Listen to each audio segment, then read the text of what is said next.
बिस्मिल्लाहिर्रहमानिर्रहीम। अस्सलाम वालेकुम नाज़रीन, मैं हूं जावेद चौधरी। हज़रात, लाल बहादुर शास्त्री इंडिया के मशहूर सियासतदान थे। ये जवाहरलाल नेहरू के बाद इंडिया के दूसरे वजीर आज़म बने थे। लाल बहादुर शास्त्री 1960 की दहाई में इंडियन रेलवे के वफाकी वजीर थे। उनके दौर में दो ट्रेनें आपस में टकरा गई, जिसके नतीजे में 250 के करीब लोग हलाक हो गए।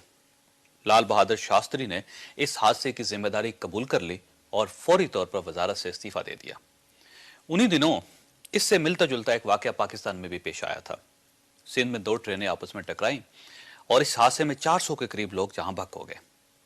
यह अयूब खान का दौर था और सूबा सिंध के एक सियासतदान रेलवे के वफाकी वजीर थे। यह मसला फौरी तौर पर पार्लियामेंट में पेश हुआ और अरकान ने वजीर रेलवे से इस्तीफे का मुतालबा कर दिया। रेलवे के वजीर उस वक्त ऐवान में मौजूद थे। उन्होंने खड़े होकर अरकान असम्बली से पूछा, मैं इस्तीफा क्यों दूं? क्या ट्रेन मैं चला रहा था? अपोजिशन के एक रुकन खड़े हुए और उन्होंने चिल्लाकर कहा कि अगर इंडिया में रेल के हादसे के बाद लाल बहादुर शास्त्री इस्तीफा दे सकते हैं तो हमारे वजीर क्यों मुस्ताफी नहीं हो सकते?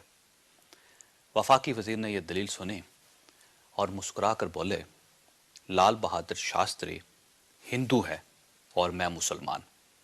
मैं बाहसीत मुसलमान किसी हिंदू की तकलीद को अपने ईमान की तौहीन समझता हूं। ख्वाजात, मैं बात आगे बढ़ाने से पहले आपको लाल बहादुर शास्त्री के इंतकाल का वाकया भी सुनाता चलूं। 1965 की जंग के दौरान लाल बहादुर शास्त्री इंडिया के वजीर आजम थे। जंग के बाद 10 जनवरी 1966 को सदर अयूब खान और शास्त्री साहब के दरमियान ताशकंद में एक मुआहिदा हुआ था। मुआहिदे के बाद इंडिया में यह खबर फैल गई कि शास्त्री साहब ने रूस के दबाव में आकर पाकिस्तान के मकबूजा इलाके वापस कर दिए हैं। खबर फैलने के बाद इंडिया में शास्त्री साहब के खिलाफ जुलूस निकलना शुरू हो गया। इसकी इत्तला जब ताशकंद में शास्त्री साहब को हुई तो उन्होंने महसूस किया कि आवाम में उनका इमेज खराब हो गया है। इसके बाद उन्हें इतनी शदीद टेंशन हुई कि उन्हें हार्ट अटैक हो गया और वो 11 जनवरी को ताशकंद ही में इंतकाल कर गए। हज़रात, अगर हम इंडिया और पाकिस्तान की सियासी तारीख का जायजा लें तो हमें यह देखकर शर्म आती है कि भारत में छोटे छोटे वाकयात के बाद बड़े बड़े वजीर इस्तीफे दे देते हैं, जबकि पाकिस्तान में बड़े बड़े हादसों, बड़े बड़े एडमिनिस्ट्रेटिव फेलियर्स और बड़े बड़े ब्लंडर्स के बाद भी छोटे छोटे वजीर, छोटे छोटे चेयरमैन और छोटे छोटे कमिश्नर भी अपनी पोजीशन एंजॉय करते रहते हैं। पाकिस्तान में मोहम्मद खान जुनेजो के 2 वुज़रा के अलावा आज तक किसी हादसे, किसी फेलियर और किसी ब्लंडर पर किसी वजीर ने इस्तीफा नहीं दिया। पाकिस्तान में 1.5 साल से ड्रोन हमले हो रहे हैं। पूरे मुल्क में खुदकुश हमले जारी हैं।